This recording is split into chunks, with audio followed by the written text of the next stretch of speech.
ওটাই দেখুন এই সময়।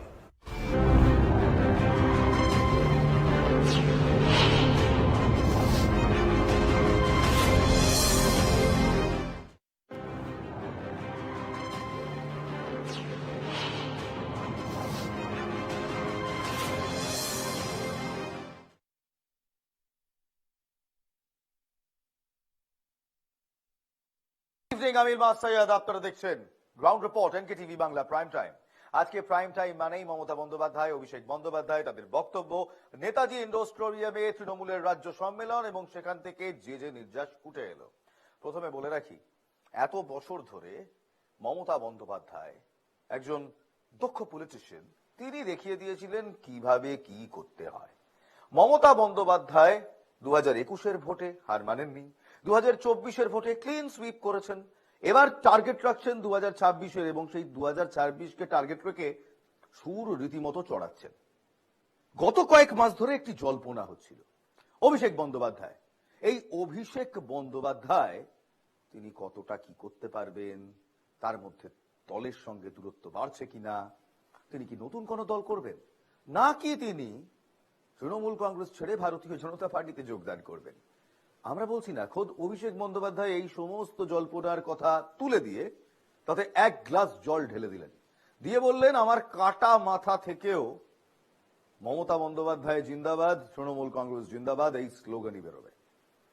আবার দলের একত্রকে, অর্থাৎ দলেরই এক অংশকে আজ তিনি গদ্দার বলে, বেঈমান বলেও কটাক্ষ করলেন, কিন্তু আবার বললেন তাদের নাম আমি বলবো না, কারণ তাদের নাম বললে এই সভাকে, এই সমাবেশকে আমি কলুষিত করতে চাই না, কলুষিত হবে, তাই নাম বলবো না। But is all well in the Mamata brigade, অর্থাৎ মমতার শিবিরে কি সব ভালো? ফিরহাদ হাকিম আজকে বসলেন অরূপ বিশ্বাসের পাশে, কমিটি ঘোষণা হলো, মমতা বন্দ্যোপাধ্যায় ইমপ্রম্পটু কমিটি ঘোষণা করলেন, ফিরহাদ হাকিম সেই কমিটিতে নেই। জল্পনা বাড়ছে, দলেও যে রদবদলের কথা বলা হচ্ছিল প্রায় 19,000 মানুষের সামনে, সেই রদবদলটা কি আদৌ আমরা চোখে দেখলাম, নাকি পুরোটাই দেখলাম মমতা বন্দ্যোপাধ্যায় বিরোধীদের আক্রমণ করলেন এবং 2026-এর জন্য মমতা বন্দ্যোপাধ্যায় একটি নতুন আঙ্গিকে দলের কর্মসূচি, দলকে নিয়ে ফেরার বক্তব্য রাখলেন। আজ নেতাজি ইন্ডোর স্টেডিয়ামে তৃণমূলের রাজ্য সম্মেলন ছিল এবং প্রধান বক্তা ছিলেন হু এলস, খোদ তৃণমূলনেত্রী মমতা বন্দ্যোপাধ্যায়, ছিলেন রাজ্য ও ভিন রাজ্যের পদাধিকারী সহ দলের শীর্ষ নেতৃত্ব। স্টেডিয়ামের ভেতরে ছিলেন প্রায় 19,000 নেতাকর্মী। সেখানে অভিষেক বন্দ্যোপাধ্যায় স্বল্প সময়ের জন্য বক্তৃতা দিলেও প্রায় 1 ঘন্টা বক্তব্য রাখেন খোদ তৃণমূল কংগ্রেসের সুপ্রিমো মমতা বন্দ্যোপাধ্যায়। 12:30 নাগাদ বক্তৃতা শুরু হয় মমতা বন্দ্যোপাধ্যায়। তিনি আজ যা বলবেন 20 বছর পর তৃণমূল কংগ্রেস একই কথা বলবেন, স্বয়ং মমতা বন্দ্যোপাধ্যায় এই বক্তব্য রাখছেন। দলের নেতা কর্মীদের উদ্দেশ্যে মমতা বন্দ্যোপাধ্যায়ের প্রশ্ন, ঝগড়া করবেন নাকি একসঙ্গে কাজ করবেন? তিনি বলেন 2-1 নেতা গজিয়ে উঠেছে, অনেকে বলছেন আমি তৃণমূল করি না, অমুক দাদার রাজনীতি করি। মনে রাখবেন আমি রোজ খুঁটিয়ে ফেসবুক টুইটার দেখি, কে কি বলছেন সেটাও খুঁটিয়ে দেখি। মনে রাখবেন আপনার একটাই নেতা, জোড়া ফুল। দল না থাকলে আপনি গ্রাম সংসদে যেতে পারবেন না। বিজেপির পাশাপাশি তিনি বামেদেরও আজকে নিশানা করেছেন, বলেছেন অন্য দেশ অনুপ্রবেশকারী বলে দেশের লোকদের শেকল পরিয়ে পাঠিয়ে দিচ্ছে, আপনারা ওখানে বসে গাল গল্প করছেন। ডোনাল্ড ট্রাম্প নরেন্দ্র মোদীর বৈঠকের কথা বলছেন। কেন প্লেনে পাঠিয়ে ফিরলেন? কেন প্লেন পাঠিয়ে ফিরিয়ে আনা হচ্ছে না তাদের? কলম্বিয়া যদি পারে, ভারতবর্ষ কেন পারবে না? কেন সসম্মানে ওদের ফিরিয়ে আনছেন না? কেন বলছেন না ওদের এনে এখানে চাকরি দেব? মমতা বন্দ্যোপাধ্যায় আজকে এই সমস্ত প্রসঙ্গ তুললেন, কিন্তু একটা প্রসঙ্গ যার উত্তর না মমতা বন্দ্যোপাধ্যায় দিলেন, নাই অভিষেক বন্দ্যোপাধ্যায় দিলেন, তা হলো অন্তরের দ্বন্দ্ব কি মিটেছে? ছবিটা ভালো করে দেখুন। অনেক দিন পর একই মঞ্চে মমতা বন্দ্যোপাধ্যায়, অভিষেক বন্দ্যোপাধ্যায়। রাজনৈতিক মহল প্রশ্ন করছে যে এই ছবিতে কি দলের অন্তর্দ্বন্দ্ব সেইটা মিটিয়ে আনার আভাস পাওয়া গেল? যদিও দলের একাংশ বলছে অল ইজ ওয়েল। সত্যি কি অল ইজ ওয়েল? মমতা বন্দ্যোপাধ্যায়ের সুর আজ ছিল বিরোধীদের বিরুদ্ধে কড়া। প্রথমেই আসলে গোটা বক্তব্যের মূল স্রোতে অর্থাৎ মূল অংশে যে মন্তব্য ছিল, যে অভিযোগ ছিল, তা হলো ভুয়ো ভোটার তালিকা। ভুয়ো ভোটার তালিকা নিয়ে আজ সরব মুখ্যমন্ত্রী মমতা বন্দ্যোপাধ্যায় এজেন্সি দিয়ে বাংলার ভোটার তালিকায় কারচুপি করছে কেন্দ্র, অভিযোগ মমতার। গুজরাট, হরিয়ানা এখান থেকে লোক এনে তাদের নাম বাংলার ভোটার লিস্টে ঢোকানো হচ্ছে। ভোটার কার্ড দেখে নেবেন, যা বলছি সত্যি বলছি বলছেন খোদ মমতা বন্দ্যোপাধ্যায়। কড়া চ্যালেঞ্জ দিচ্ছেন, শুধু চ্যালেঞ্জই দিচ্ছেন না, চ্যালেঞ্জ দিতে দিতে রীতিমতো একটা তালিকা প্রকাশ করলেন। এই যে সেই তালিকা দেখিয়ে বলছেন যে এই তালিকায় এপিক নাম্বারে গড়মিল করে ভিন রাজ্যের ভোটার ঢোকানো হচ্ছে বাংলায়, আর এই কাজ করেই দিল্লিতে ভোটে জিতেছে বিজেপি।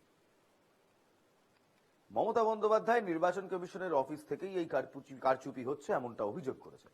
কমিশনের অফিসে ধর্নার হুঁশিয়ারি দিয়েছেন মমতা বন্দ্যোপাধ্যায়। ঠিক কি বললেন মমতা, শুনুন। How BJP is manipulating the voter list with the blessings of Election Commission, that is clear. Very much clear. এই জালিয়াতি করে ভোটে জেতা, যারা দেশ চালাতে পারে না তারা দেশ দখল করবে ভোটার লিস্টে কারচুপি করে আর এজেন্সি লাগিয়ে। দেখি এজেন্সির কত ক্ষমতা, এজেন্সির ক্ষমতা বড় না মানুষের ক্ষমতা বড়, এটা আমরা দেখতে চাই। আচ্ছা ভাবুন দেখি, আমি আপনি আম জনতা আমরা তো ভাবি যে ভোট হলো ডেমোক্রেসি কিংবা গণতন্ত্রের সবচেয়ে বড় হাতিয়ার, আমার আপনার সবচেয়ে বড় হাতিয়ার। যাকে পছন্দ হবে না 5 বছর পর একটা বোতাম টিপবো আর সে সরে যাবে।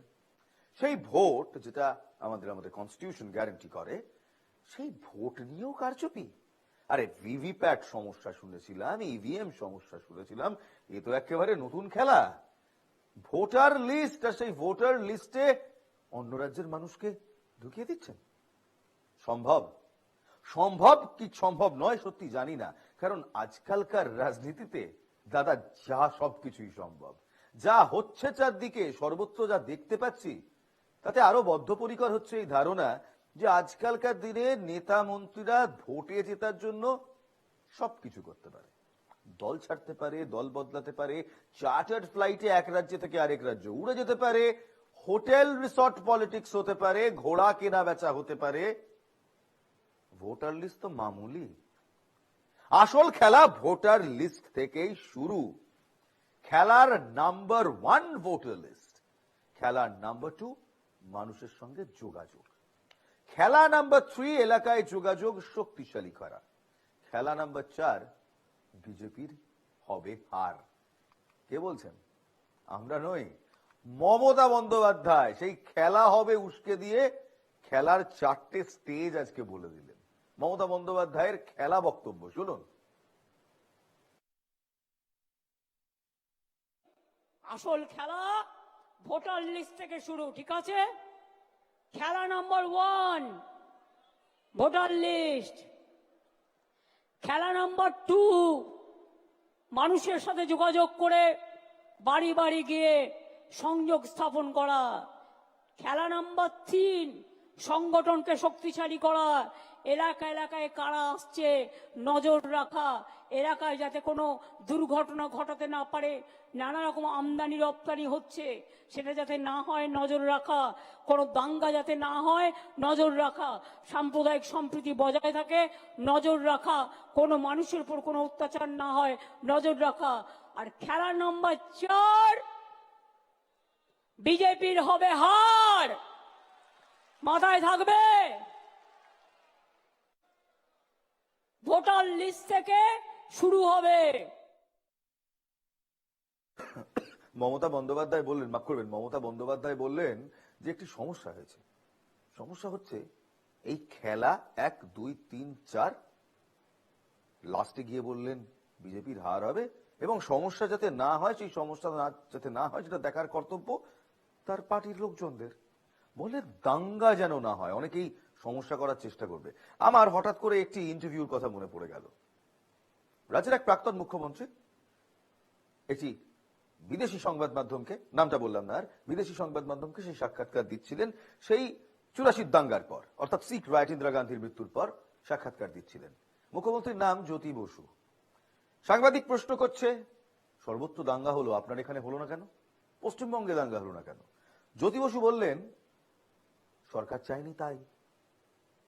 জ্যোতি বসুর সেই বক্তব্য 2014 পর থেকে বারবার আমাদের হন্ট করে। প্রশ্ন ওঠে যে দাঙ্গা কি indirectly state sponsored crime? Godhra দেখেছি আমরা, গুজরাট দেখেছি আমরা, বস্তার দেখেছি আমরা, মুজফ্ফরনগরের কথা শুনেছি আমরা, ছোটখাটো ভাবে উলুবেড়িয়াতে বাংলার এদিকে ওদিকে ইতিউতি কিছু সাম্প্রদায়িক উস্কানির কথাও আমরা দেখেছি। স্টেট যদি চায়, রাজ্য যদি চায়, তারা কি এটা কন্ট্রোল করতে পারে না? তাহলে স্টেট নিজের স্বার্থে কি মাঝে মাঝে একটু ঢিল দিয়ে দেয়? না হলে এইসব সন্ত্রাসী দাঙ্গাবাজিরা ঘুরে বেড়ায় কি করে? এই প্রশ্নটা মাথায় রাখবেন, কারণ এই প্রশ্নর সঙ্গে 2026-এর ভোটের মিল থাকতে পারে। অন্তত বিধানসভায় শুভেন্দু অধিকারী এবং মমতা বন্দ্যোপাধ্যায়ের আলাপচারিতা কিংবা কথোপকথনের ধারায় ভোট যে পোলারাইজড হবে সেটা আমরা এক প্রকার নিশ্চিত। তবে ভোট যতই পোলারাইজড হোক, বাংলায় সাম্প্রদায়িক উস্কানি আমরা হতে দেব না। আজ মমতা বন্দ্যোপাধ্যায় যে সংবাদ মাধ্যমের বিরুদ্ধে বিষ ওগড়ালেন, আজ অভিষেক বন্দ্যোপাধ্যায় যে সংবাদ মাধ্যমের বিরুদ্ধে বিষ ওগড়ালেন, সেই সংবাদ মাধ্যমের একজন প্রতিনিধি হয়ে বলছি, বাংলার সংবাদ জগতের একজন প্রতিনিধি হয়ে বলছি, আর যাই হোক, বাংলায় সাম্প্রদায়িক হিংসা অ্যাটলিস্ট আমরা সংবাদ মাধ্যমের কর্মীরা হতে দেব না। যাক, এসব কথা পাশে থাক, আরেকটা কথায় আসি। 6 মাস পর, একেবারে 6 মাস হাতে গুনে নিন, 6 মাস পর অভিষেক বন্দ্যোপাধ্যায় মমতা বন্দ্যোপাধ্যায় এক মঞ্চে। দূরত্বটা কমলো না বাড়লো? এখন এই জল্পনাতে মশগুল তৃণমূলের অন্দরমহল। কেন্দ্রীয় তদন্তকারী এজেন্সির ভূমিকা নিয়ে প্রায় এক সুরে আক্রমণ শানিয়েছেন দুজনেই। কিন্তু সিবিআই এর চার্জশিটে নাম থাকার বিষয়টি নিয়ে অভিষেক নিজে জবাব দিলেও মমতা বন্দ্যোপাধ্যায় নির্দিষ্টভাবে সেই প্রসঙ্গ তোলেনি, একেবারে এড়িয়ে গিয়েছেন। বৃহস্পতিবার নেতাজি ইন্ডোর সভার এই দুই দৃশ্য পাশাপাশি রেখে তৃণমূলের অন্দরে আশাবাদীরা বলছেন, সর্বোচ্চ নেতৃত্বের মধ্যে যে দূরত্ব তৈরি হয়েছিল আপাতত তা ঘুচেছে। আবার সন্দিগ্ধ এবং পোড় খাওয়া নেতারা বলছেন, বক্তৃতায় অভিষেকের কিছু কথাকে শিলমোহর দিয়েছেন বটে, কিন্তু ভোটার তালিকা সংক্রান্ত রাজ্য স্তরের কমিটিতে দলের সর্বভারতীয় সাধারণ সম্পাদককে একজন সদস্য করেই রেখেছেন সর্বময় নেত্রী মমতা বন্দ্যোপাধ্যায়। 35 জনের কমিটির মাথায় রয়েছেন রাজ্য সভাপতি সুব্রত বক্সী। 2 নম্বর নামটি অভিষেকের। এই দেখেই তৃণমূলের অভিজ্ঞরা বলছেন, সংগঠনের সুতো এখনো মমতা বন্দ্যোপাধ্যায়ের হাতেই রয়েছে, আর থাকবে নাই বা কেন? তিনিই সুপ্রিমো। হাল ধরলে তিনি ধরবেন, হাল ছাড়লে তিনিই ছাড়বেন। এই হাল ধরা আর হাল ছাড়ার মাঝখানে প্রশাসনে যারা ভালো তাদের প্রমোশন দেব, আর যারা এর সঙ্গে যুক্ত অর্থাৎ সমস্যার সঙ্গে যুক্ত তাদের হাতে নাতে ধরা হবে, বলছেন মমতা বন্দ্যোপাধ্যায়। তৃণমূল কংগ্রেসের সুপ্রিমো তিনি জানিয়ে দিচ্ছেন, ধরলেও তিনি ধরবেন আর ছাড়লেও তিনি ছাড়বেন। দেখুন,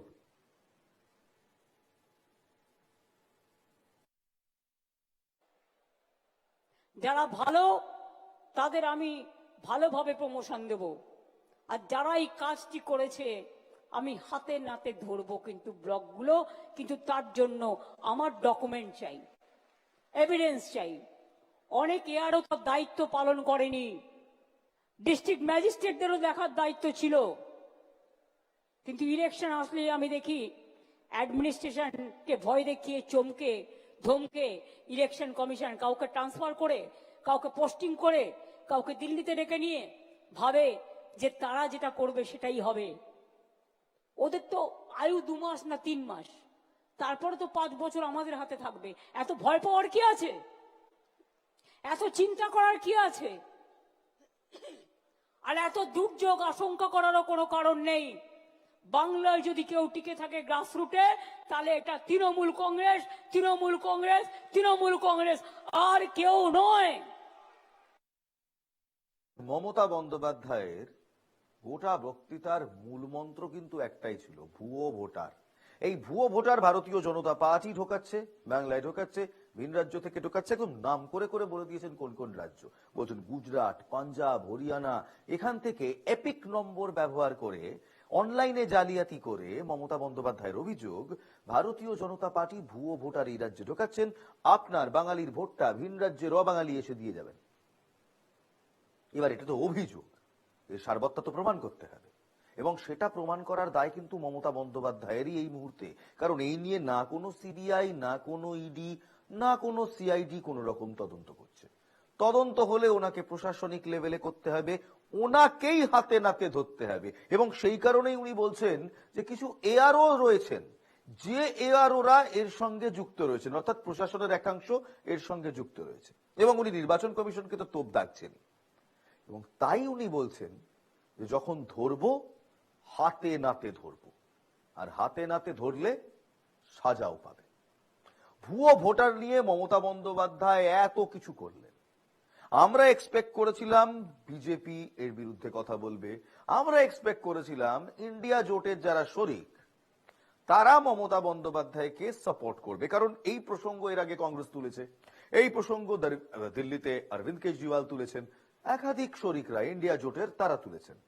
তবে ভুয়ো ভোটার নিয়ে মমতা বন্দ্যোপাধ্যায়ের মন্তব্যের তীব্র নিন্দা কে করলেন জানেন? সবার আগে সেই নিন্দা এলো কংগ্রেসের পক্ষ থেকে, কংগ্রেসের ওয়ার্কিং কমিটির সদস্য অধীর চৌধুরীর পক্ষ থেকে।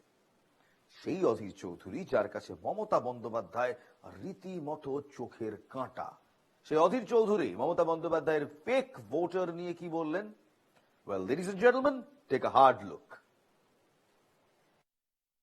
আমি তো খুব দায়িত্ব নিয়ে বলছি, পশ্চিমবঙ্গের তৃণমূল সরকারের হাতে, তৃণমূল পার্টির হাতে 35 থেকে 40 লাখ ভুয়ো ভোটার মজুত আছে। এই ভুয়ো ভোটারের ভান্ডার দিদির হাতে আছে। দিদির যেমন লক্ষ্মীর ভান্ডার আছে, দিদির তেমন ভুয়া ভোটারের ভান্ডারও আছে। দুই ভান্ডারকে দিদি ব্যবহার করবেন নির্বাচনের সময়। গত 5-7 বছর ধরে পশ্চিমবঙ্গে যা হয়েছে, কেন ভোটার লিস্ট পরিষ্কার করা হচ্ছে না তা উনি দেখবেন কি? এই প্রশ্ন আবার করছেন বাম নেতা সুজন চক্রবর্তী। অর্থাৎ কোথাও যে কংগ্রেস এবং বামফ্রন্ট এখন কেন্দ্রের ভোট অর্থাৎ লোকসভার ভোট চলে গিয়েছে বলে এক হয়ে তৃণমূল কংগ্রেসের বিরুদ্ধেই দাঁড়াচ্ছে, সেটা স্পষ্ট করে দিচ্ছে। কারণ অধীর চৌধুরী যেমন আক্রমণ শানাচ্ছেন মমতা বন্দ্যোপাধ্যায়ের বিরুদ্ধে, তেমন বামেরাও কিন্তু আক্রমণ সারাচ্ছেন এই মমতা বন্দ্যোপাধ্যায়ের বিরুদ্ধেই। তাহলে কি 26-এ আবার বাম কংগ্রেস হাত বেঁধে ফটো ফিনিশের দিকে দৌড়বে? সেই প্রশ্নটা একটু তুলে রাখি, কিন্তু তার আগে লেডিজ এন্ড জেন্টলম্যান, সিপিআইএম এর নেতা সুজন চক্রবর্তী তিনি কি বলছেন দেখুন। যেমন করে পশ্চিমবাংলার মুখ্যমন্ত্রী করে এসেছেন এতদিন, তেমন করেই মহারাষ্ট্র এবং দিল্লিতে করতে গিয়ে ধরা পড়ে গেছে। আজকে উনি সব দায়টা অন্য কারোর উপরে চাপিয়ে দিচ্ছেন। কিন্তু এতদিন ধরে পশ্চিমবাংলায় যা হয়েছে, গত 5-7-10 বছর ধরে আমরা যে কমপ্লেন গুলো করেছি, কেন ভোটার লিস্ট পরিষ্কার করা হচ্ছে না, সুব্রত বক্সির কমিটি সেগুলো দেখবে কি? নির্বাচন কমিশন সেগুলো দেখবে কি? কে সুব্রত বক্সি? ডিএমদের দায়িত্ব দিন, পরিষ্কার ভোটার লিস্ট চাই। পারবেন? অনেক কমপ্লেন করেছি আমরা, মুখ্যমন্ত্রী চেপে দিয়েছেন। কেন? ভুতুরে ভোটার না থাকলে তৃণমূলের লাভ হবে না, বিজেপি সুবিধা পাবে না। এরকম যখন কোনো সমস্যা হয় তখন আমরা প্রথমে এক্সপেক্ট করি যে ভারতীয় জনতা পার্টি যাদের বিরুদ্ধে অভিযোগ তারা হয় সত্যি বলবেন, না হলে মিথ্যে বলবেন, নাহলে কিছু তো একটা বলবেন। বলবেন যে মমতা বন্দ্যোপাধ্যায় যা বলছেন সবটাই ভুল বলছেন, না হলে উনি বলবেন যে এই অভিযোগ একেবারে মিথ্যে, না হলে বিজেপির কোনো এক নেতা এসে বলবে যে না না না না মমতা বন্দ্যোপাধ্যায় জাস্ট মন গড়া একটা কাহিনী বলেছে। অদ্ভুতভাবে এমন কিছুই হলো না।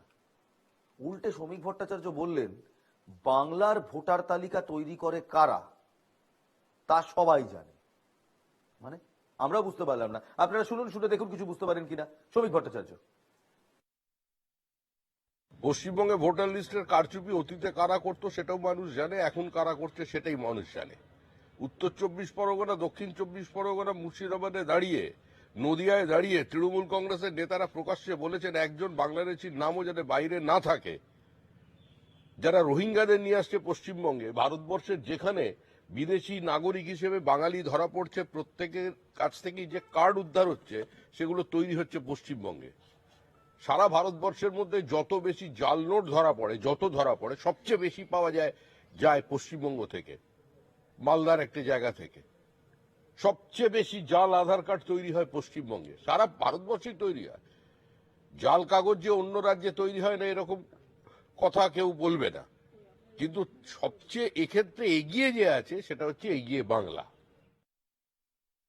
হ্যাঁ, অর্থাৎ শ্রমিকবাবু মানলেন যে ডাবল ইঞ্জিন সরকারের জায়গাতেও জাল নথিপত্র তৈরি হয়, তাহলে সবচেয়ে বেশি হয় বাংলায়। শ্রমিকবাবু সবচেয়ে বেশি নয় হয় বাংলায়। আপনি বলছেন কারা তৈরি করে, বিগত ইতিহাসে কারা তৈরি করত, আগে কারা তৈরি করত সবাই জানে। মমতা বন্দ্যোপাধ্যায় বলেন সিপিএম তৈরি করত। সিপিএম সেই অভিযোগ একেবারে ধূলিসাৎ করে দিয়ে বলে তৃণমূল কংগ্রেস এই জামানায় তৈরি করে। আপনারা আবার মালদার দিকে চলে গেলেন, সরাসরি বললেন না, বকলমে যেটা বলতে চাইলেন সেটা শুভেন্দুবাবু বিধানসভায় বলে এলেন। দেশের সঙ্গে গদ্দারি মানুষ হয়তো ভালোভাবে নেবে না, সেটা যে দলই করুক, কিন্তু ভোটার লিস্টে কারচুপি দেশের সঙ্গে গদ্দারি করা, মানুষের সঙ্গে গদ্দারি করা, সেটা যে দল এর আগে করেছে কিংবা যে দল এখন করছে, ইকুয়ালি গদ্দারি করছে। কারণ ভোট আমার আপনার অধিকার, এই অধিকার আমাদের সংবিধান দিয়েছে, ভারতের কনস্টিটিউশন দিয়েছে। আপনি কে হে সেটা বদলে দেওয়ার, আপনি যে দলের যে নেতাই হোক। মানুষ যদি কোনোদিন রুখে দাঁড়ায় তাহলে কোন নেতা মন্ত্রী বেশি দিন সরকারে থাকতে পারে না। ইতিহাসের একাধিক এক্সাম্পলস রয়েছে। ঠিক এই কারণেই কিন্তু বামেদের রাজত্ব এখানে শেষ হয়েছিল, কারণ মানুষ কোথাও বামেদের বিরুদ্ধে ভোট দিয়েছিলেন। মমতা বন্দ্যোপাধ্যায় এত অভিযোগ করছেন তো বটে, কিন্তু মমতা বন্দ্যোপাধ্যায়ের বিরুদ্ধে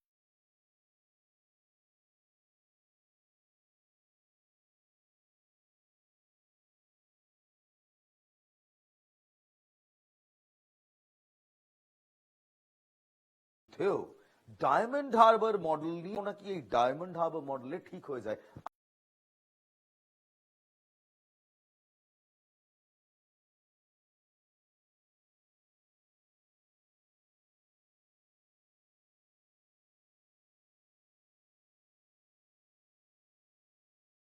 আমাদের কথা নয়, কথা বিরোধিতার কণ্ঠ রোধ করা, এটাও তা কেন্দ্রে বসে অন্য কেউ করুক কিংবা বাধায় বলছেন যে মানুষ কাকে ভালো বলছে আর কাকে খারাপ বলছে সেই খবর তিনি রাখেন, সঠিক সময় সঠিক প্রমাণ পেয়ে যাবেন। কে পাবে, কি পাবে? আসলে ভোটার লিস্টের যে কমিটি তিনি বানিয়ে দিয়েছেন সেই কমিটির প্রসঙ্গে বলতে গিয়েই মমতা বন্দ্যোপাধ্যায় এই কথাটা বলেছেন। প্রথমে শুনুন, তারপর আসছি মমতা বন্দ্যোপাধ্যায়ের এই কথার পরিপ্রেক্ষিতে কি কি বক্তব্য আমি আপনি ভাবতে পারি তার দিকে। প্রথমে মমতা বন্দ্যোপাধ্যায়, মানুষ ভালো রাখে খারাপ রাখে প্রমাণ কবে কে পাবে সেই নিয়ে যে বক্তব্য ভোটার লিস্ট কমিটি নিয়ে, শুনুন। মানুষ কাকে ভালো বলছে আর কাকে খারাপ বলছে খবর কিন্তু আমি রাখি, সঠিক সময়ে সঠিক প্রমাণ পেয়ে যাবেন। আমরা কিন্তু এগুলো কাউন্ট করে রাখি।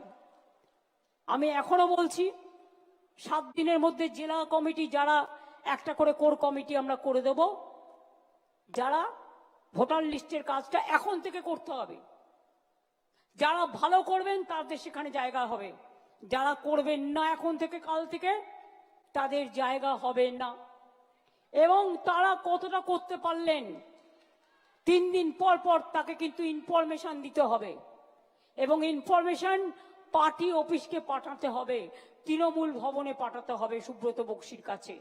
এবং আমি সুব্রত বক্সির নেতৃত্বে, যেহেতু হয়তো কোথাও প্রবলেম হচ্ছে, কেউ আপনার প্রশাসন কথা শুনছে না, হয়তো কোথাও আপনি করতে যাচ্ছেন বাধা পাচ্ছেন, সেই কথাটি জানাতে হবে।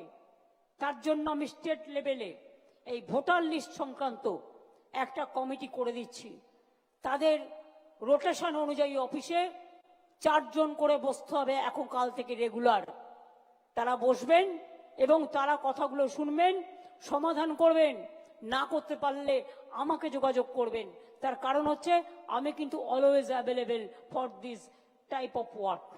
আমি এমার্জেন্সিতে অলওয়েজ অ্যাভেলেবেল, এটা মাথায় রাখবেন, সবাই জানে সেটা। দেখুন, মমতা বন্দ্যোপাধ্যায় যে কথাগুলো বললেন সেই কথাগুলো বিশ্বাস করুন আমাদের কোঅপারেটে প্রতিদিন চলে।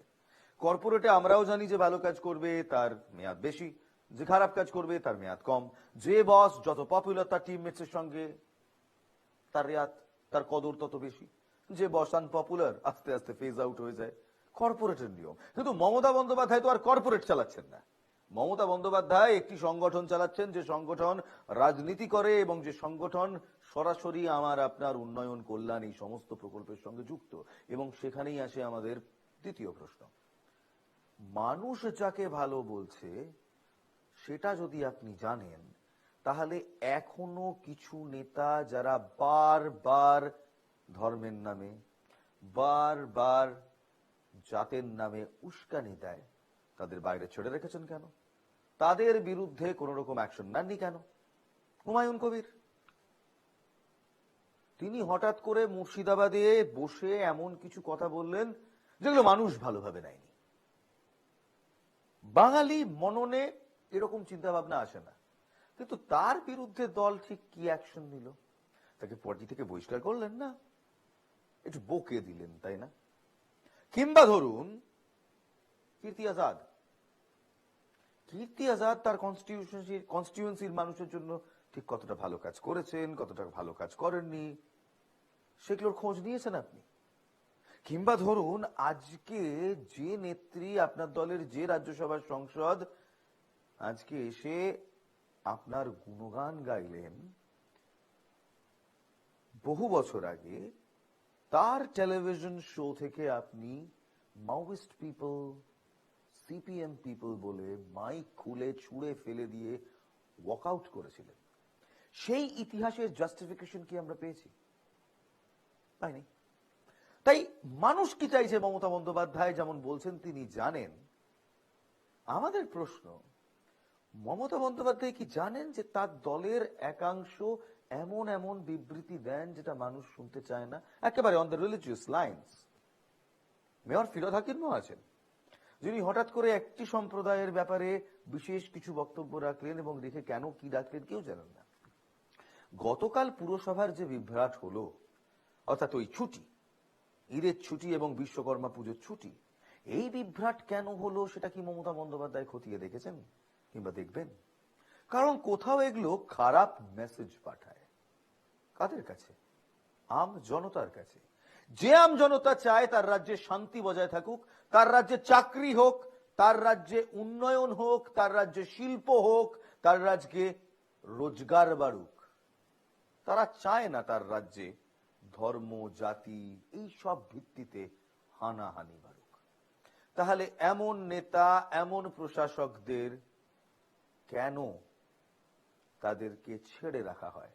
তাদের বিরুদ্ধে পদক্ষেপ নয় কেন? এই প্রশ্ন আমার নয়, বিশ্বাস করুন, এই প্রশ্ন আম জনতার। একটা ছোট্ট বিরতি নেব, বিরতির পর ফিরছি। মমতা বন্দ্যোপাধ্যায় এবং অভিষেক বন্দ্যোপাধ্যায় 2026-এর লক্ষ্যে কত আসন জিততে হবে সেটাও একেবারে বেঁধে দিলেন। পারবেন তৃণমূল কংগ্রেসের কর্মীরা সেই টার্গেট পূরণ করতে? একটা ছোট্ট বিরতি, বিরতির পর ফিরে আসি। দেখতে থাকুন NKTV Bangla prime time ground report.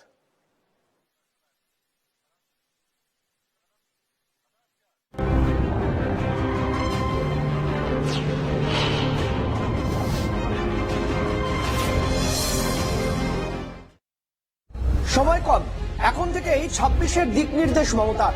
26-এ Mamata চান দ্বন্দ্বহীন সংঘবদ্ধ লড়াই। ভুয়ো ভোটার ধরা থেকে জনসংযোগ, কর্মীদের 4 মন্ত্র দিলেন মমতা।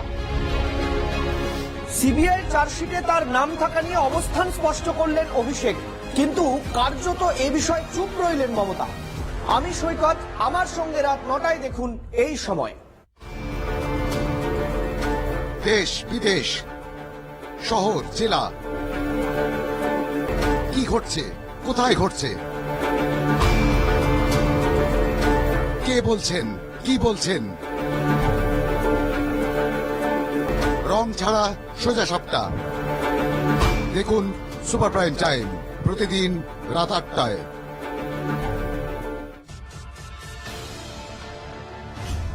রাজনীতি থেকে অর্থনীতি, ये हमारे देश की अष्ट लक्ष्मी है। নগর জীবন থেকে গ্রাম জীবন, খেলা, বিনোদন, উত্তর পূর্বের প্রতিটি খবর, উত্তর পূর্বের বাঙালির খবর। माता और बहनों का ऊपर अत्याचार होता है। দেখুন নজরে নর্থ ইস্ট প্রতিদিন সকাল 8:30টায়, দুপুর 3:30 ও রাত 8:30টায়, শুধুমাত্র এনকেটিভি বাংলায়।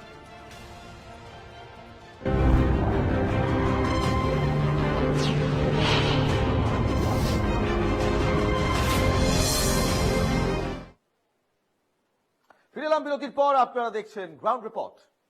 2026-এ মমতা বন্দ্যোপাধ্যায় একেবারে আসন বেঁধে দিয়েছেন। বলছেন 215-র বেশি আসন জিততেই হবে। এই বার্তা মমতা বন্দ্যোপাধ্যায়ের। বিজেপি যতগুলি আসন পেয়েছে তা আর পেতে দেওয়া যাবে না মন্তব্য মমতার। কম ভোট পাওয়া আসনগুলিতে ভোট বাড়ানোর নজর তৃণমূল নেত্রীর, এবং যে আসনগুলোতে লিড বেশি সেই আসনগুলোকে টিকিয়ে রাখার জন্য মমতা বন্দ্যোপাধ্যায়ের কড়া বার্তা আজ নেতাজি ইন্ডোর স্টেডিয়াম থেকে। টার্গেট 215, লক্ষ্য 2026। দেখুন, এখন আমাদের কাছে 220-21 আছে, বিজেপির থেকেও অনেকে জয়েন করেছে। আমরা 215 পার করব, তারপরে কোনো কথা। তার থেকে বেশি হবে তো কম হবে না। এবারেও বিজেপি যে সিট পেয়েছে সেটা পেতে দিলে চলবে না। আর একটা নজর রাখবেন, যেখানে ওরা লোকসভায় যে অ্যাসেম্বলিগুলোতে একটু কম ভোটে হেরেছে, সেই অ্যাসেম্বলিগুলোতে এই ভোটগুলো বেশি করে ঢোকাবার চেষ্টা করছে।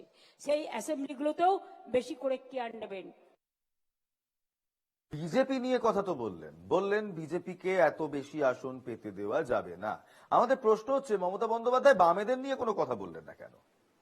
যদিও বামেরা তারা কিন্তু মমতা বন্দ্যোপাধ্যায়ের 215 টার্গেটের সপক্ষে নয়, বিপক্ষে কথা বলেছেন। শূন্য থাকা বামেরা স্বপ্ন দেখছে এবার খাতা খোলা।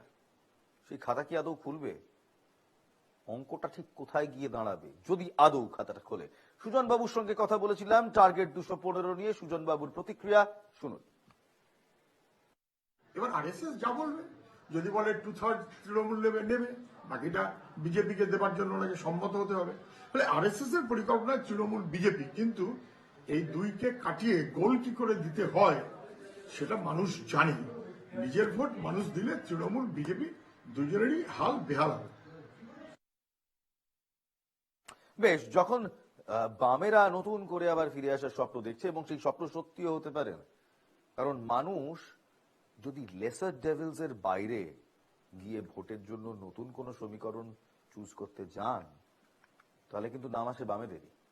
তবে যাক, মানুষ কি করবে সেটা মানুষের উপর ছেড়ে দেওয়া যাক। 2026 বিধানসভা নির্বাচনে তৃণমূলের লক্ষ্যে 215 বললেন মমতা বন্দ্যোপাধ্যায়। তৃণমূলের সর্বভারতীয় সাধারণ সম্পাদক অভিষেক বন্দ্যোপাধ্যায় তিনি বলছেন 214-র একটি আসন কম হলেও সমস্যায় পড়বে তৃণমূল কংগ্রেস। অর্থাৎ 214 থেকে একটি আসন হলেও তা বাড়াতে হবে। দলের নেতাকর্মীদের নিজেদের কাঁধে দায়িত্ব তুলে নিয়ে লড়াইয়ে নামতে হবে। আর এই বক্তব্য খোদ অভিষেক বন্দ্যোপাধ্যায়। দেখুন,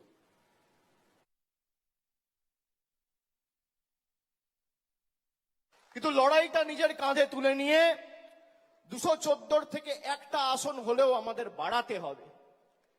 2026-এ আমাদের লক্ষ্য যে কটা আবর্জনা বিজেপির, ওই 70-75টা তো জিতেছিল, তার মধ্যে 10 জন চলেই এসছে। আর নির্বাচন হয়েছে, সেখানেও তৃণমূল কংগ্রেস জিতেছে। নির্বাচন যখনই হয়েছে, যারা বিজেপি থেকে এসে তৃণমূলের প্রার্থী হয়ে নির্বাচনে দাঁড়িয়েছে, মানুষ তাদের দুহাত তুলে সমর্থন করেছে। আমি আপনাদের অনুরোধ করব, 1 বছর আগামী সবকিছু ভুলে গিয়ে, নিজেদের মধ্যে ভেদাভেদ ভুলে গিয়ে, মানুষের কাছে ঐক্যবদ্ধ হয়ে, মানুষের কাছে গিয়ে সরকারের যে জনমুখী প্রকল্প এবং জনসংযোগ আরো আগামী দিন কিভাবে নিবিড় করে তোলা যায় সেই দিকে নজর দিন। দলের সঙ্গে বেইমানি করেছিলেন মুকুল রায়, শুভেন্দু অধিকারী, তাদের চিহ্নিত করেছিলেন অভিষেক বন্দ্যোপাধ্যায়। নেতাজি ইন্ডোরের মেগা সম্মেলন থেকে উল্লেখ করেছেন দলের সর্বভারতীয় সাধারণ সম্পাদক অভিষেক বন্দ্যোপাধ্যায়। অর্থাৎ নিজেই বলছেন যে দলের গদ্দাররা বেসিক্যালি মুকুল রায় এবং শুভেন্দু অধিকারী, এবং তাদের খপ করে ধরেছিলেন যিনি, তার নাম অভিষেক বন্দ্যোপাধ্যায়। শুনুন, তারপর ভাবুন এই অভিষেক বন্দ্যোপাধ্যায়কে নিয়ে গত 6 মাসে কি কি কি কি কথা হয়েছে। শান্তনু সেনের সাসপেনশন, আরজি কর কাণ্ড, আমরা দাদার অনুগামী থেকে শুরু করে কি কি কথা হয়েছে। অভিষেক বন্দ্যোপাধ্যায় অন কে বেঈমান নয়। দেখুন, বিগত দিনে যারা দলের সাথে বেইমানি করেছিল, মুকুল রায়, শুভেন্দু অধিকারী, এদেরকে চিহ্নিত করার কাজটা আমি করেছিলাম। আগামী দিনেও যদি কেউ দলের সাথে বেইমানি করে, এদের চিহ্নিত করে, এদের লেজে গোবরে করে প্যাকেট করে বাংলা ছাড়া করার দায়িত্বটা আমি আমার কাঁধে তুলে নিলাম। কিন্তু শুভেন্দু অধিকারী তো বাংলা ছাড়েননি, না মুকুল রায় ছেড়েছেন। মুকুল রায় পলিটিক্স থেকে অবসর নিয়েছেন অভিষেক বাবু। শুভেন্দু অধিকারী বহাল তবিয়তে বিধানসভা দাপাচ্ছেন, রাজ্যের বিরোধী দলের নেতা। আর গত 6 মাসে যে দ্বন্দ্ব আমরা দেখলাম তৃণমূল কংগ্রেসের অন্দরে, যেখানে তৃণমূল কংগ্রেসের সুপ্রিমো ভার্সাস তৃণমূল কংগ্রেসের সেনাপতি প্রায় ঠিক হয়েই গিয়েছিল, যেটাকে আপনারা মিডিয়ার ইউটার্ন, মিডিয়ার মিথ্যাচার বলে দিলেন। সেই মিডিয়া না থাকলে 2011 সালে আপনারা কোনোদিন ক্ষমতায় আসতেন? একবার ভেবে দেখবেন। বারবার মিডিয়াকে গালাগালি করেন, আজকে মিডিয়া একটা ছোট্ট প্রশ্ন করলো, 2011 সালে মিডিয়া না থাকলে আপনারা ক্ষমতায় আসতেন? অনেক সাংবাদিকের এই প্রশ্নটা করার ধক থাকবে না, কিন্তু আমাদের আছে, তাই প্রশ্নটা করলাম। বুধবার বিভিন্ন সংবাদ মাধ্যমে সংবাদ বেরিয়েছে অভিষেক বন্দ্যোপাধ্যায়ের বিরুদ্ধে সিবিআই চার্জশিট দিয়েছে। অভিষেক বন্দ্যোপাধ্যায় বললেন সমস্ত সংবাদ মাধ্যম চালিয়েছে, অলবাত চালিয়েছে। চার্জশিটে জনৈক অভিষেক বন্দ্যোপাধ্যায়ের নাম ছিল, সেই জনৈক অভিষেক বন্দ্যোপাধ্যায়ের নাম নিয়েই চালানো হয়েছে। এ ব্যাপারে প্রতিক্রিয়া জানাতে গিয়ে তৃণমূলের সর্বভারতীয় সাধারণ সম্পাদক বললেন, 28 পাতার চার্জশিটে 2 জায়গায় অভিষেক বন্দ্যোপাধ্যায়ের নাম থাকলেও অন্য কোনো পরিচয় দেওয়া হয়নি। সিবিআই ভাববাচ্চে কথা বলছে বলে কটাক্ষ করেছেন অভিষেক বন্দ্যোপাধ্যায়। আমাদের প্রশ্ন, যদি কোনো পরিচয় না দেওয়া হয়, আর সত্যি কোনো পরিচয় দেওয়া হয়নি, যদি পুরোটাই ভাববাচ্চই হয়, তাহলে সাহেব আপনার অফিস থেকে কালকে প্রতিক্রিয়া দেওয়া হলো কেন? অভিষেক বন্দ্যোপাধ্যায় দেখুন, কালকে খবরে দেখানো হয়েছে অভিষেক বন্দ্যোপাধ্যায়ের বিরুদ্ধে ইডি চার্জশিট দিয়েছে, সিবিআই চার্জশিট দিয়েছে। 28 পাতার চার্জশিট, 2 জায়গায় খালি আমার নামটা লিখেছে। তাও অভিষেক বন্দ্যোপাধ্যায় কে, বাড়ি কোথায়, সাংসদ না বিধায়ক না পঞ্চায়েত প্রধান, কোথায় থাকে, কার ছেলে, কোনো পরিচয় নেই। বিজেপি নেতারা যেমন ভাববাচ্চে কথা বলতো, ইডি সিবিআই এখন ভাববাচ্চে কথা বলছে। এই ভয়টা দেখে আমার ভালো লেগেছে। অভিষেক ব্যানার্জির বিরুদ্ধে সিবিআই চার্জশিট দিয়েছে। আরে আমি সকাল বিকেল কথা পাল্টাই না। 5 বছর আগে কোভিডের সময় 2020 সালে বলেছিলাম যে আমার বিরুদ্ধে যদি কোনো রকম কোনো প্রমাণ বা কোনোভাবে সিবিআই বা ইডি প্রমাণ করতে পারে বা তথ্য দিতে পারে আদালতে যে আমার প্রত্যক্ষ বা পরোক্ষ মদতে কোনো ভুল হয়েছে, কোনো দুর্নীতি হয়েছে, কেউ 10 পয়সা তুলেছে, আপনাকে চার্জশিট দিতে হবে না, সামান দিয়ে আমায় ডাকতে হবে না, ফাঁসির মঞ্চ করুন, গৃহে মৃত্যুবরণ করব। আজকে একই কথা বলছি, আপনার কাছে প্রমাণ থাকলে প্রমাণ দেবেন। ভাববাচ্চে কথা বলছে সিবিআই। ঠিকই তো, ভাববাচ্চে কথা বলছে, কোনো পরিচয় দেওয়া হয়নি। কিন্তু গতকালকে সিবিআই এর 28 পাতার চার্জশিটটা বেশ খুঁটিয়ে পড়েছিলাম, তাই জন্য 2-1টা প্রশ্নও মনে আসছে। যেমন ধরুন, শিক্ষামন্ত্রী পার্থ চট্টোপাধ্যায়, হ্যাঁ পার্থ চট্টোপাধ্যায় কিন্তু শিক্ষামন্ত্রী, তার কিন্তু পরিচয় সিবিআই দিয়েছিল। প্রাক্তন শিক্ষামন্ত্রী পার্থ চট্টোপাধ্যায়ের সঙ্গে রাজ্যের কোন অভিষেক বন্দ্যোপাধ্যায়ের দ্বন্দ্ব থাকতে পারে কিংবা বাড়তে পারে, কিংবা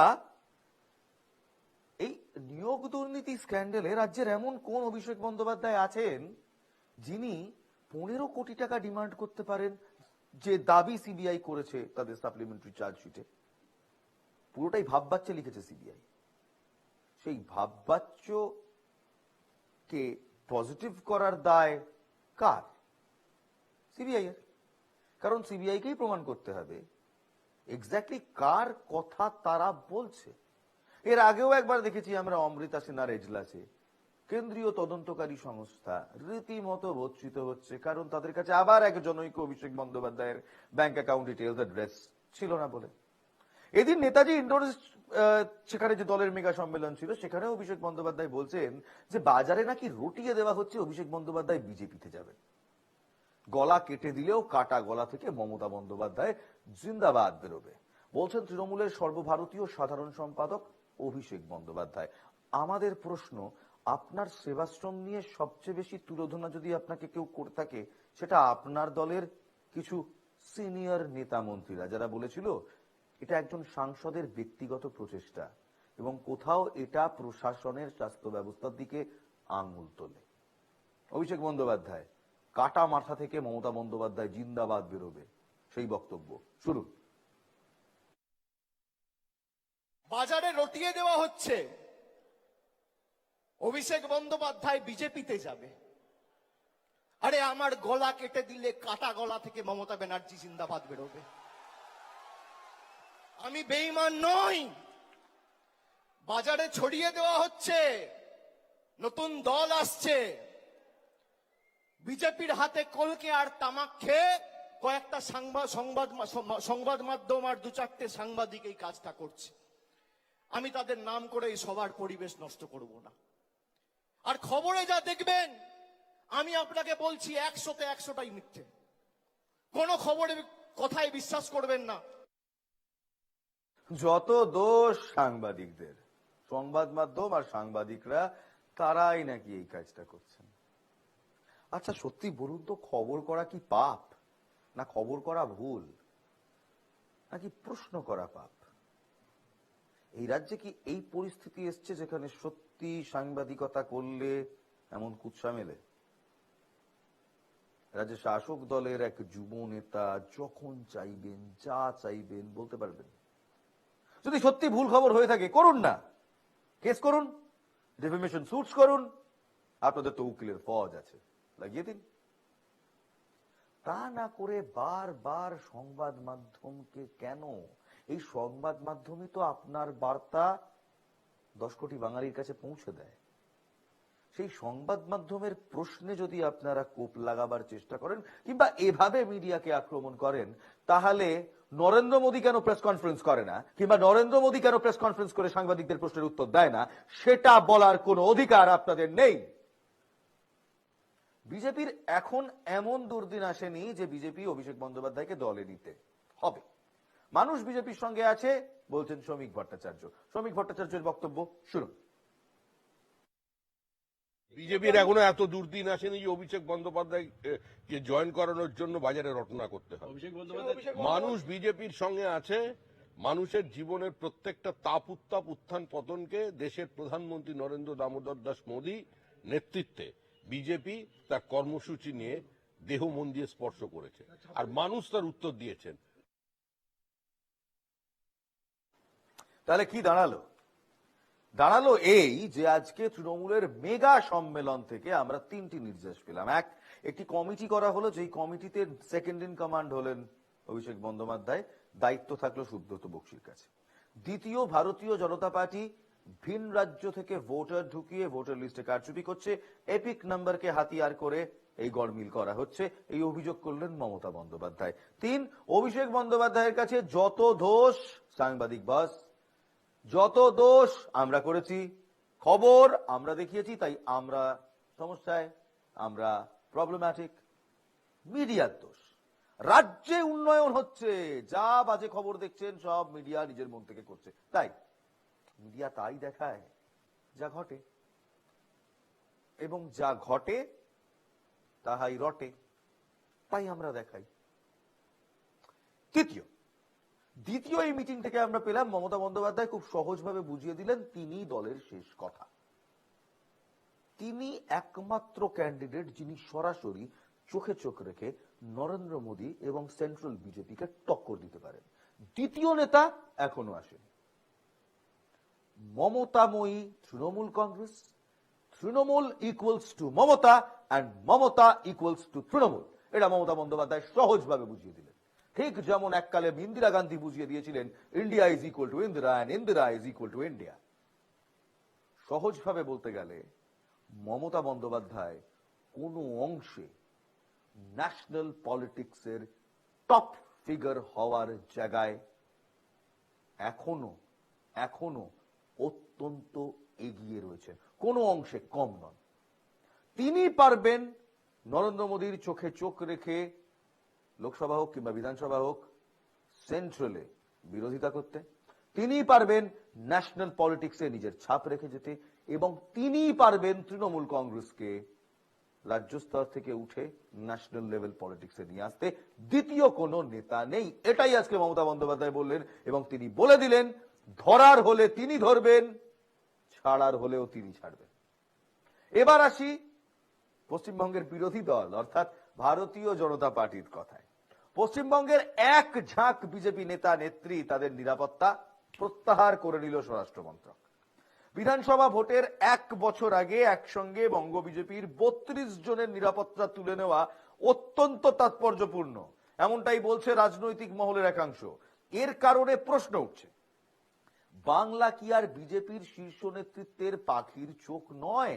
অর্থাৎ শুভেন্দু অধিকারী যতই বলুন, শ্রমিক ভট্টাচার্যরা যতই বলুন, 32 জন নেতা, তার মধ্যে জন বার্লার মতো প্রাক্তন সাংসদরাও রয়েছেন, সেরকম নেতৃত্বের কেন্দ্রীয় নিরাপত্তা তুলে নেওয়ার মানেটা কি? এই পাখির চোখ নয় বলেই কি একসঙ্গে 32 জন নেতার নিরাপত্তা প্রত্যাহার করা হলো? যদিও বঙ্গ বিজেপির ক্ষমতাসীন শিবিরের একাংশের যুক্তি, যারা নিষ্ক্রিয় তাদের নিরাপত্তাই প্রত্যাহার করা হয়েছে। এবার ভাবুন, যারা নিষ্ক্রিয় তাদের নিরাপত্তা প্রত্যাহার করা হয়েছে। বিজেপির এক বর্ষিয়ান নেতা বলছেন, যারা বিজেপির ঝান্ডা হাতে মাঠে নামেন না, তৃণমূলের নানান রকম অন্যায়ের বিরুদ্ধে সাধারণ মানুষকে ঐক্যবদ্ধ করার চেষ্টা করেন না, তাদের উপর হামলা কেন হবে? অযথা তাদের কেন নিরাপত্তা দিতে যাবে কেন্দ্রীয় সরকার? 32 জনের এই তালিকায় আলিপুরদুয়ারের প্রাক্তন সাংসদ জন বার্লা রয়েছে। বাকিরা বেশিরভাগই জেলা স্তরের বিজেপি নেতা। বিজেপি সূত্রে খবর, সাম্প্রতিক রিভিউ জানা গিয়েছে লোকসভা ভোটে পরাজিত বিজেপি প্রার্থীদের সিংহভাগই নিষ্ক্রিয়, ফলে তাদের উপর কোনো থ্রেট পারসেপশন নেই। এসব দিক বিবেচনা করে বাংলার 32 জন বিজেপি নেতার কেন্দ্রীয় নিরাপত্তা প্রত্যাহার করা হয়েছে, এমনটাই বলছে বিজেপির অন্দরের সূত্র। উত্তরবঙ্গের এক বিজেপি নেতার কথায়, লোকসভা ভোটে টিকিট না পেয়ে জন বার্লা বিজেপির সঙ্গে দূরত্ব বাড়িয়েছিলেন। ইদানিং তিনি তৃণমূল শিবিরে ঘোরাফেরাও করছেন।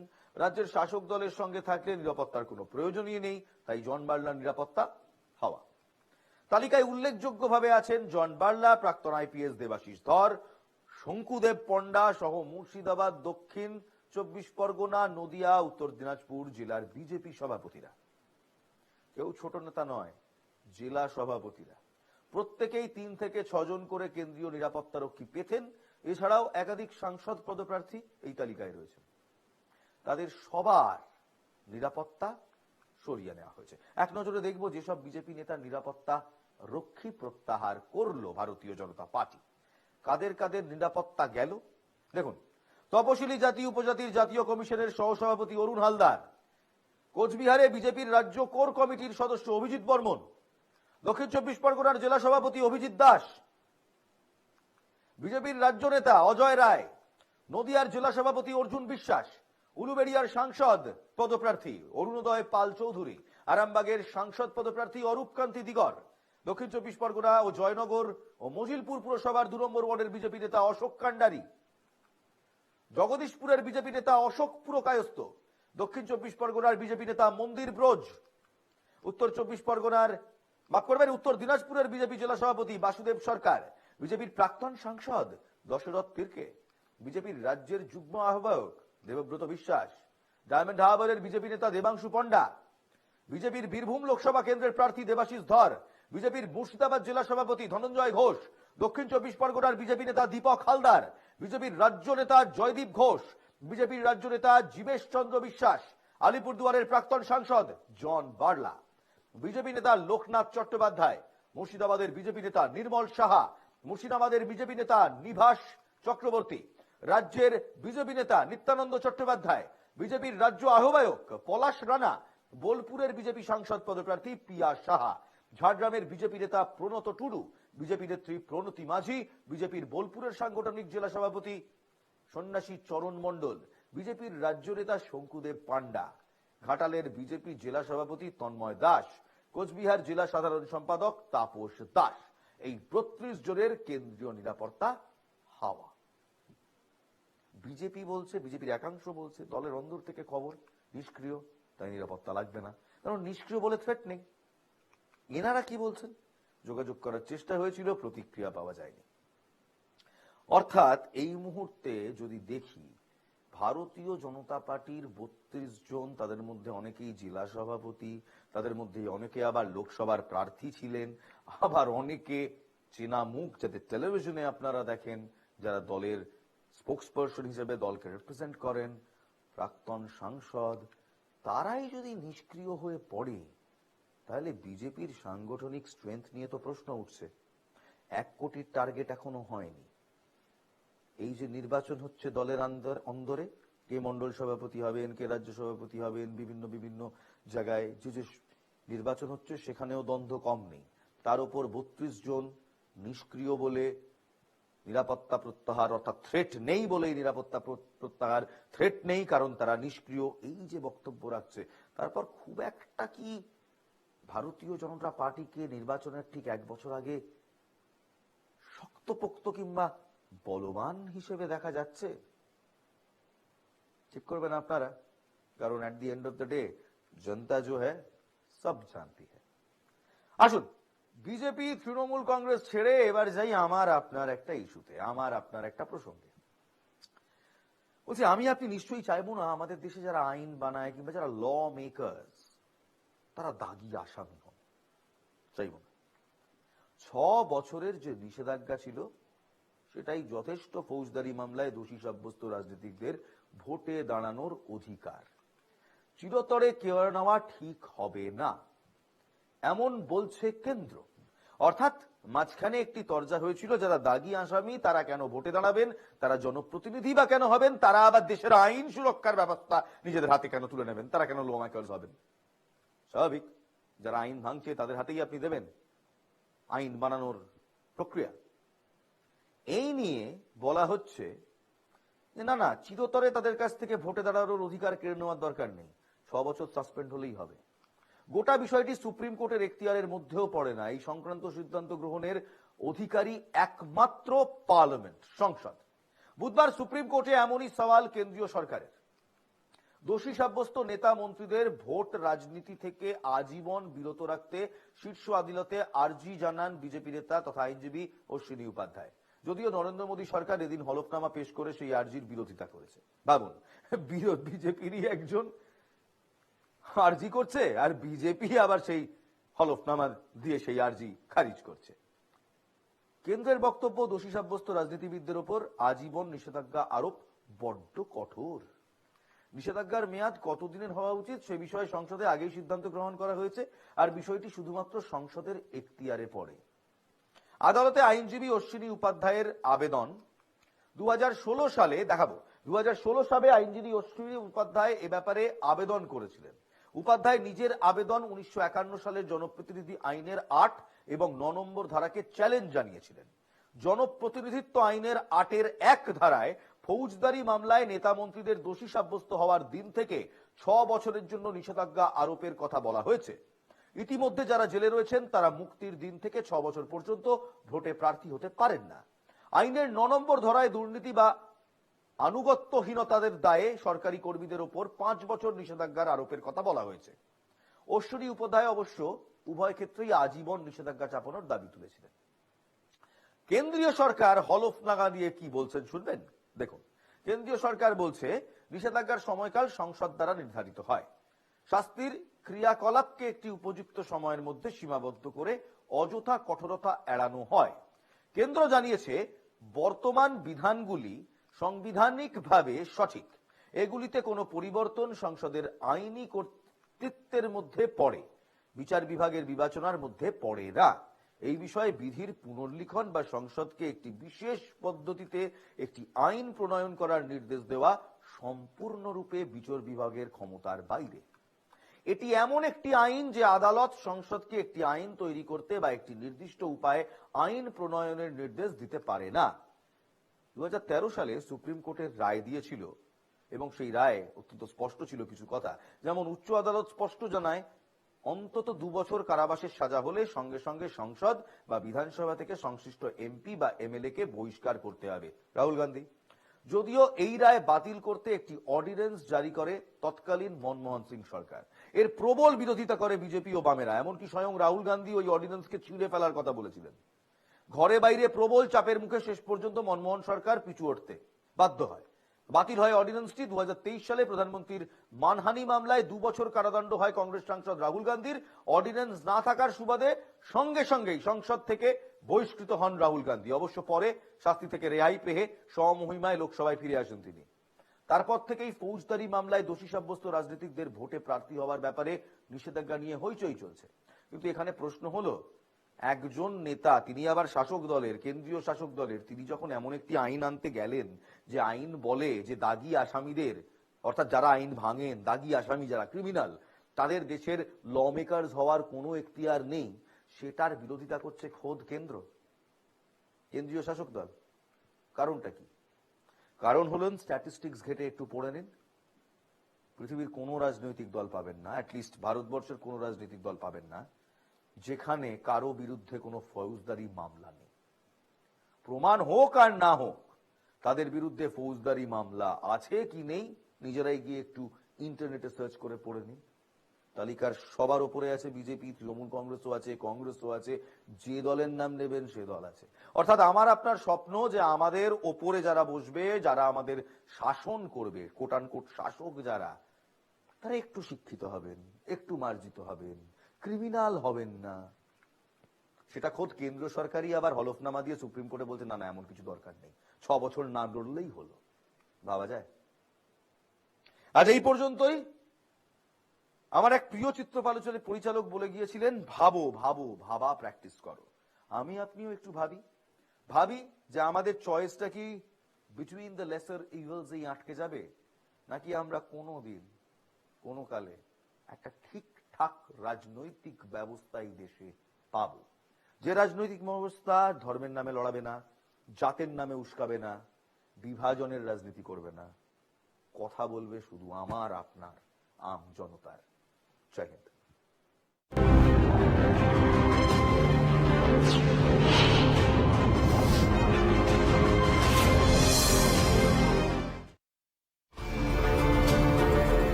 দেশ বিদেশ